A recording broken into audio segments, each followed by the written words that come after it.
This is Dr. Rob Harter with the Nonprofit Leadership Podcast, making your world better. What does it take to be an effective nonprofit leader today? What are the biggest challenges? What are the biggest obstacles? How should nonprofits fundraise in an economy that is constantly changing? All of these reasons combined led me to start this show. And it's my hope that through this series, people can learn not only what it takes to be an effective nonprofit organization, but to hear from effective leaders who are successfully making a positive impact in their communities. We hope you enjoy this show, as together we hear how they are making their world better. Hey friends, welcome to the show. Well, one of the things I most look forward to in the morning is a strong cup of coffee. In fact, I agree with my professor who once said, when it comes to coffee, he used to hold up a cup of coffee and say, "Coffee is the nectar of the gods." I loved his saying, and I couldn't agree more with the sentiment. And how about you? Are you a coffee lover as well? Well, if you are, or even if you're not, there's been lots of conversations when it comes to coffee specifically. When it comes to businesses sourcing their coffee, there's always questions of, are they using sustainable and fair trade practices, right? Well, my guest today is doing just that. His name is Bob Bush, and he leads Mutombo Coffee, which he actually helped to launch with the late, great Dikembe Mutombo. Remember that name. He was a former NBA All-Star who sadly passed away last year from cancer. Now, Mutombo Coffee is actually a for-profit social enterprise, so they're not a nonprofit organization. But I believe the way Bob has gone about growing their business with the ultimate goal of making a social impact is really instructive for us in the nonprofit sector. In fact, in this conversation, I asked Bob all about the business and entrepreneurial principles he has put into place to help grow and scale his business while creating strategies of resilience for long-term sustainability. Again, even though Bob is leading a social enterprise, not a nonprofit, a lot of the principles he applies into his leadership, to me, are very transferable to our sector. In fact, I think many nonprofits can benefit learning from leaders like Bob, who have a nonprofit-like mission to their business venture. I think you're going to really enjoy today's conversation with Bob, even if you're not a coffee lover. All right, well, thanks for tuning in. Now on to the show.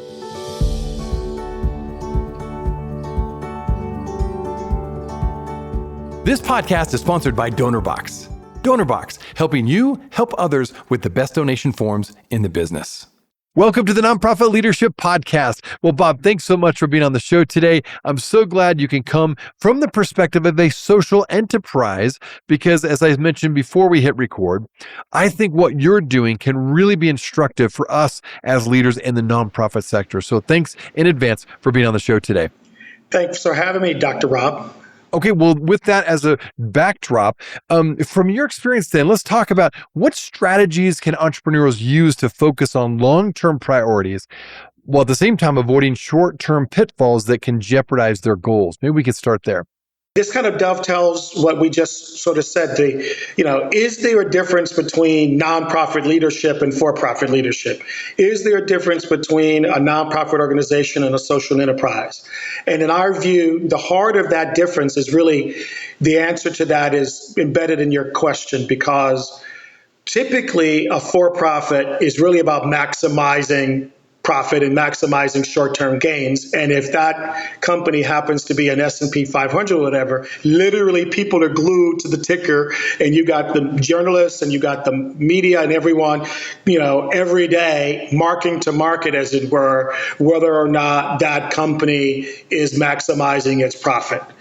And that's a really challenging way to run a business, which is, as much as we aspire to be large, and you mentioned the Amazons, et cetera, of the world, it can create some perverse incentives, let's call it. And the essence of that is often not the scope or the focus. It really is this element of how you use and leverage time. And so we like to say, you think about the long term and you work backward.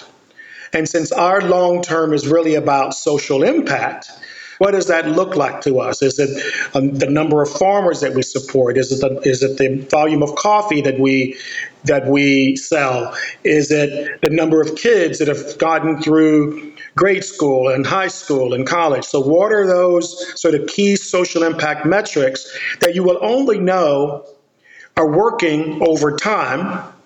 And then work back to see what do we need to do today to build towards that kind of future. And so in a way, we think that there's this false dichotomy, false choice of maximizing profit, maximizing social impact, thinking short term or thinking long term. I think whether you're a smart CEO in a for-profit world, or you are a smart, which we aspire to be, CEO that's trying to bridge the gap in the social enterprise world. Interesting data, right? And listeners and viewers may know this. It's, what's the tenure of an S&P 500 company? The tenure in, McKinsey did a study that in the late 50s, early 60s, that company would have a 60 plus year lifespan. And guess what it is today? It's about half that. And so even when you are a for-profit thinking about maximization of profits, it's a declining trend and you are now not able to have the kind of lifespan. So something's wrong with that model when you're only thinking about short-term gains. And I intentionally mentioned the S&P 500 because those are the public companies with the highest scrutiny, with the greatest resources. These are the iconic brands and the biggest boys in our capitalist society, and they have half the lifespan. Something's going on with that. Similarly, when you look at CEOs, similar downward trends that you're seeing. The average CEO over the years has declined 40, 50, 60%. It's now the last data I saw was the median was about 4.5 years. And the tenure is about 7.5 years. Similarly, downward trend. And so it really comes down to this notion of time. And are you going to make time compounding the good work you're doing today so that you have these long-term strategic benefits? Or are you going to use time in this way where you're looking at time as this sort of stock ticker, and then what you find is the companies that typically do that do not have long lifespans. Well said on that. And I think that gives a great lead into what you said earlier about really your goal is as a social enterprise, the idea of building a values-driven investing strategy. So how can others build a values-driven investment strategy using a triple bottom line framework? First, we have to distinguish between values-driven and value-driven. And again, there's this sort of conflation of what is value. And particularly when you're talking about a business or an enterprise, value is most readily assumed to be profits and revenue and earnings. And the more value you are creating, the more profits and revenues and earnings, et cetera, that you have. Well, in the social enterprise world that we're trying to help redefine in some way, that's all very important. The more money I make, the more I can give away. In fact, I think I shouldn't even say it that way because that creates what could be a moral hazard. The more I can invest, because I'm not giving any of it away. We had to earn it, and we're going to make sure that we invested properly. And it just may be that the goal may be different than buying another piece of capital equipment, but it's actually earning it and being very thoughtful about how it gets allocated and dispensed and invested as it goes out. Values-driven is really, I think, the key to this, not value-driven. Value-driven leads you to valuations, right, and multiples, right? And so now here's the challenge. Once the market, because at the end of the day, we're selling coffee and coffee services, right? We're selling a product, and the world doesn't really need another coffee company, right? Or so it thinks. So how are we going to distinguish ourselves, differentiate ourselves, and really be better than all the hundreds of other coffee companies that are out there? And some of them are behemoths, the giants, right? Huge billion-dollar brand names, and here we are, little Mutombo Coffee, thinking and deigning that we're going to enter that space, right? And it comes to this notion of distinction between values-driven and value-driven. And we think every customer is not going to be for us, right? We started the business talking to B2B companies. And when you talk to the CEO or the C-suite, they talk about their vision and they talk about their mission. But when you go talk to the procurement guy, he's got a budget and he's trying to figure out how he can get everything that he needs for the cheapest price possible. And so in the B2B space, you have this conflict. Within that organization, what the mandate of the procurement officer does not align with the mission and vision of that corporation. And so when we're trying to be values driven, dealing with certain parts of the decision making fabric and with your clients, they haven't figured out that balance. And so we spend an inordinate amount of time trying to communicate both these concepts that now, is the price of our coffee, the price of our coffee service 3x what you're paying for the other guy? No, probably not. But if you get this additional value, right? Is that worth another 2% or maybe 3%? Do you really know where your coffee's coming from when you haircut 10 or 15% for the price of your coffee or your cocoa? Do you really know the impact that's having in that supply chain at origin? Now that you know, can we do something about it? Because we're running, right? And so we have these conversations all the time. It's a complex kind of conversation. And ultimately, give some strategies. So that's kind of the framework of how to think about it. So particular strategies that we use is this notion of, what is coffee? If you view coffee as a commodity, then you're trying to do the BOGO, buy one get one free, procurement officer, right? If you think of coffee literally as a conduit for conversations, is a productivity hack. It's a means by which your teammates will come together. How many times during the course of a day will someone say, can you bring me a coffee back? What happened to the water cooler, right? And so we imbue values into our coffee service and our coffee offering because coffee is about culture. And once the C-suite understands that our coffee is about maintaining a culture and creating collaboration and communication, hopefully then they tell the guy in procurement, stop beating Bob up and his team on price, because there's so much more value that we're bringing and they're bringing into our organization. Yeah, no, that makes sense a lot. And I like the idea, the distinction between value versus values driven. Thanks for clarifying that as well. Again, I think it's so wise for nonprofit leaders to know this and understand this. So let's talk about some innovative strategies you put into place. What innovative strategies did you apply to overcome the challenges posed by the pandemic, number one? And then how has your lessons shaped future entrepreneurial resilience? Like, how have you kept going and stayed sustainable after the pandemic? Yeah, so be careful what you wish for, right? So Dikembe and Right, I true. were having lunch. We were having lunch in the summer of 2020 on these kinds of topics. So he has a very formidable foundation and charity. And do we want to go strictly nonprofit to continue to do things, or we want to create a new business? And so what I'm telling you is the result of those very early conversations that he and I had with our two other founding partners, and realized that the social enterprise for-profit way was the way to go. Now, what then happened, and we assumed, because he is the global ambassador to the NBA, we had really good reach into sports leagues and sports teams and sports personalities and celebrities because of his status and stature in that world. But then COVID happens, right? October, NBA, it's not 32 teams out of the United States. Everybody goes into Orlando in the bubble. No, there's no arena we can sell into. There's no communication we can do. And we learned something very valuable then. And it has really helped form our DNA and leads to your question about resilience. What we quickly realized, to be a successful business, the same challenges that any other business is going through, particularly for us because our supply chain is thousands of miles away. We're sourcing a product. And so we can't get it, but no one else is getting stuff in. There's just no international trade, no international commerce happening.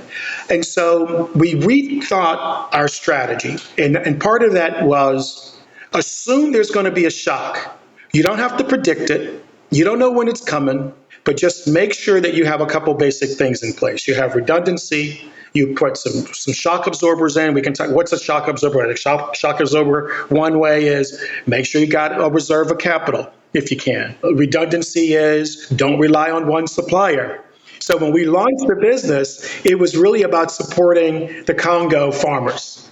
But because of the lessons very quickly that we learned, we quickly realized COVID, every challenge, every sort of obstacle you can grow from it or it can set you back, and we chose to grow through it. And so redundancy and resiliency and thinking about risk mitigation was forced COVID forced us to be much more intentional about that much earlier than we would have done so normally, right? And so we had COVID, and we managed to then diversify supply chains, create more resiliency, realize that we were going to have to be a little bit more mindful about the cash we had raised and our spend, et cetera. So we did all of that very, very quickly. Then I had cancer. My partner got cancer a year and a half later, and he passed 5 months ago. So the face of the brand, the name on the brand, is no longer able to directly participate in the growth of the business. Another lesson through pain that we had to learn, right? And so I say to you, and I say to your viewers and your listeners, assume something. Assume something. There's going to be a risk, and you have to have the mindset that whatever it is, you're going to grow through it, you're going to learn through it. Have the mindset that there are certain things that you can't control. There's most things you cannot predict, and that's okay. And if that doesn't get you through, just realize, hey, whatever pain we're feeling, the guy across the street is feeling it too, and put in your competitive juices and keep on fighting. I love it. Well, yeah, sorry to hear about your loss, but also how resilient you've been has been very impressive. You've worked through that and you have a plan to continue to move forward. We'll be right back. Are you looking for an easy and effective way to boost your nonprofit's donations? Well, look no further than DonorBox, the online fundraising platform that streamlines your fundraising efforts, maximizes donations, and simplifies giving for your supporters. With DonorBox, you can create beautiful donation forms, accept digital wallet payments, track donations, and send auto receipts. And the best part? There are no setup or monthly fees and no long-term contracts required. So what are you waiting for? Visit donorbox.org today to get started. That is www.donorbox.org.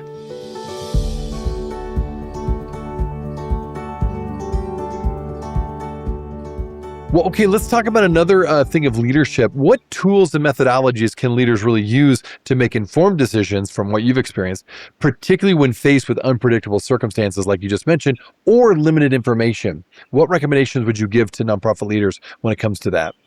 I'll sort of start broadly, and then we can narrow down to hopefully a few things that are actionable. There's the mindset, part of which we talked about, and then there's the skill set, right? The mindset is just preparing for the worst case. And then the skill set is, well, how do you prepare for the worst case, right? Teams, capital, social capital, financial capital, relational capital, emotional capital. And so I'm going to give you one of the things that I do personally, and what I try to do with people that work with me. I call it alignment. And I think this is a bedrock for any entrepreneur or any nonprofit leader. It starts with the spiritual. I'm going to give you a vertical. If you don't recognize that you need to tap into something greater than yourself, you are going to run out of energy. You're going to have your happiness is going to be too related to happenings. And that's never a place to be. So that alignment has to sort of start from a principle or motivation, in our case, because we're faith-based, God. And then you go to the intellect, right? How do I align my thoughts, my analytical processes, along with my moral compass, that spiritual compass that I have? Then it goes to my heart. Can I still recognize what the data is showing, recognize where my moral compass is, and the way that I communicate? Can I still be kind? One of the challenges, and this is not directly your question, but one of the challenges we have and the current administration has, is that even if you're doing the things that you need to do, can you do them with grace? Can you do them in a way that is respectful of the pain that you may be causing, whether or not that pain is deserved or not? right? And then your hands, how do you work? And so that verticality of spirit, intellect, the hands, the heart, is part of what keeps our culture, is part of what keeps me centered no matter what goes on. So that's the north south that I call it. The other tool, I call it my east to west, my horizontal tool. And a lot of people talk about balance, right? That's the east to west. And the business that we're in, whether our social enterprise or nonprofits, there's no way you can weigh true social impact with dollars and cents. And so if you try to do that, you're going to run up against things because you're talking about something that is qualitative and trying to measure it against something that is quantitative. It's the value conversation all over again, right? And so what we try to do, and we seek partners that think in the same way, it's not about life work balance or making money or giving it away. It's about a blending. And your culture and your business and your teams should recognize that you never want a glass where the bottom of it has oil and the top has vinegar, right? You want to come up with a culture in a way that all of these elements blend together to produce a tasty treat or a tasty drink. And so I use that north-south analysis and my east-west analysis to try to keep myself to weather whatever storms, as well as the company, as well as the ecosystems in which we operate. I like that. No, that's good. And related to that, then, when you talk to, and I'll say both entrepreneurs and nonprofit leaders, what are some of the most significant obstacles, would you say, to entrepreneurs and nonprofit leaders today? And how can they build resilience, again, with that theme of resilience? How can they build resilience to overcome those obstacles? I think typically people think, and this is not just what I think, there's quite a bit of data that suggests the following. And let's talk about it, capital, right? Many times we think we have a financial capital problem, a money problem. It might be you have a relational problem. It may mean you have a social capital problem. It may mean you have an intellectual capital problem.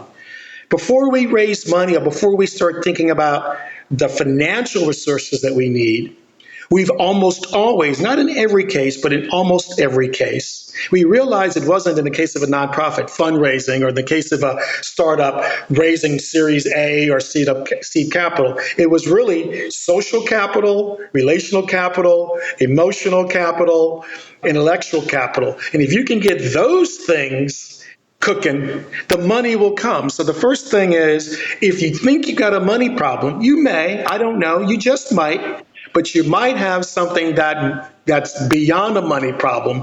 And the benefit of living in a place like America and being able to talk to people like yourselves and your listeners is usually the money. The money is the least thing that you need to worry about. There are so many other things that if you get them right, there's a better chance than not that the money will follow. So whatever obstacles you have, try to resist framing it in, I can just throw more money at it. Or if we had a bigger budget. You show me that you can deal with a smaller budget with scarcity, and you operate that well, guess what? You're going to get more money, for example, right? You can take a very interesting case that just came out in the last couple of weeks is with DeepSeek out of China. They're using old chips, and they just set the world on fire. Cost all these fancy public companies $1 trillion in market cap. Scarcity, not having the financial wherewithal, not having the most up-to-date technology, but they had high intellectual capital. They had some decent social and relational capital. And now everybody across the world is going, oh my God, what did these guys do in their basement? Right? And so now guess what? They can write their tickets for all the money they ever think that they would need because they figure out how to use scarcity, which is often a challenge for foundations, often a challenge for nonprofits, often a challenge for small businesses, and they still figure out how to crack the code on something. Yeah, so that's a great example. You're absolutely right on that. That's good. Well, another two options or things that leaders bump up against is risk assessment and just sheer management. And so when it comes to risk management and management, How do they influence economic decision making? And what role does uncertainty play in shaping business outcomes? You've mentioned uncertainty a few times. How has that shaped your decisions over the past, several years? Yeah, so fortunately, I come out of the finance world, so I'm always sort of using tools that I learned in finance and economics, and try to apply them into and with our social enterprise, right? And so oftentimes, and I think some of your listeners will understand this. Oftentimes, I'm just looking at out of the money options, right? Can we experiment on something? Can we make a small investment in something? If it hits, great, but we didn't bet the farm on anything. A lot of people think that as entrepreneurs, we're risk takers. I am probably one of the most conservative, risk averse people you will ever meet. So, how is it that I could start a coffee company with the team in the middle and keep it going in the middle of all this stuff happening? Now, before COVID, the issues that we're trying to address, coffee in Africa is a 300 plus year old problem. So even before the compounding of the obstacles with COVID and then cancer, we already knew we were taking on something really monumental as we tried to enter this space, right? And so having a risk mitigation framework of things, right? So how do you do that? What edge do we have? What can we find out about local market conditions that maybe everyone else doesn't know? Right? And there are lots of things because, people were making assumptions, right? A lot of the uncertainty is not grounded in fact and reality. A lot of this uncertainty is you're not recognizing that just because you don't know doesn't mean that somebody else doesn't know. So sometimes you are assessing risk based off of your lack of knowledge than what the actual true risk is. So I'm in Detroit for the next couple of days, right? And since I don't know where I'm going, I'm worried about what time I leave in the evening and what neighborhoods to go to. There's the actual risk and what the data says about the neighborhood and the likelihood of this and that. And then there's my uncertainty that is born, hopefully not by fear, but certainly it's a bit out of ignorance because I just don't know what's going on. And so our default is, if we don't put in the work, we assume the worst, and that's not a bad default. It keeps us from being eaten by the lions and tigers or dinosaurs or whatever it happened to be. Although I think the dinosaurs were way before us, but you get the point, right? Right, right. And so don't conflate when you're doing the real risk with your fear, real risk with your own sense of uncertainty, with your own, and you know how you can really bridge that? I've said it for the first 3 years of the business. Do the hard work first. Learn your models, learn your competition, learn your values.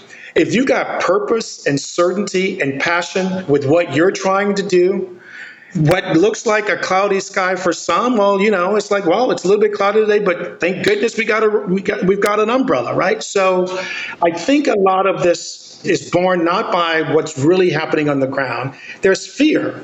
There's lack of preparation. There are a lot of things. Now, that's not to say sometimes it's not about your self-doubt. Sometimes there's really something bad around that corner, right? So I'm not saying be naive at all. I'm just saying be thoughtful about whether or not the risk is really what you think, because often the stress that you have because of what you don't know could be alleviated if you could just find out more, because there's actually information to find out. You just don't know it.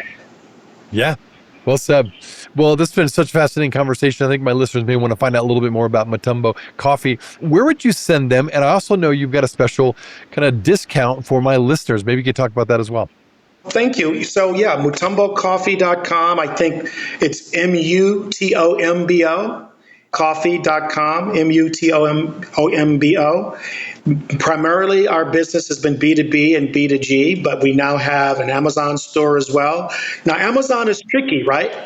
And I know you've got maybe people still listening from Amazon. If you put in our name, there's still a whole lot of paid ads that come in before us. So in order to keep our costs down, we don't do a lot of advertising and marketing. We don't do any of that paid stuff. It really is by virtue of being able to have conversations, real conversations like this, We like to say our coffee's good, but the conversation between the sips is what matters.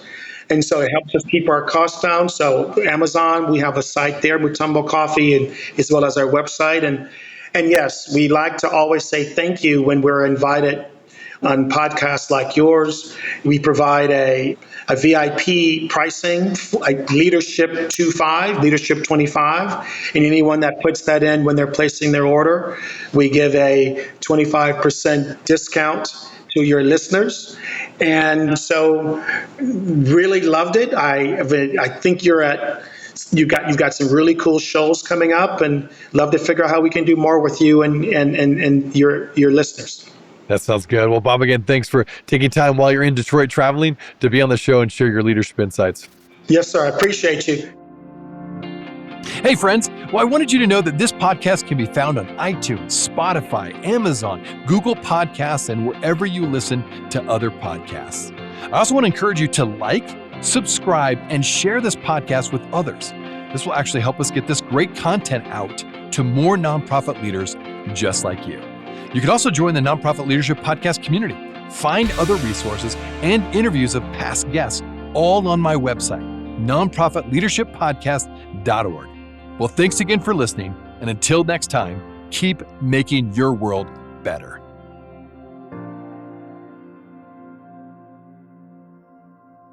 This podcast is sponsored by DonorBox. DonorBox, helping you help others with the best donation forms in the business.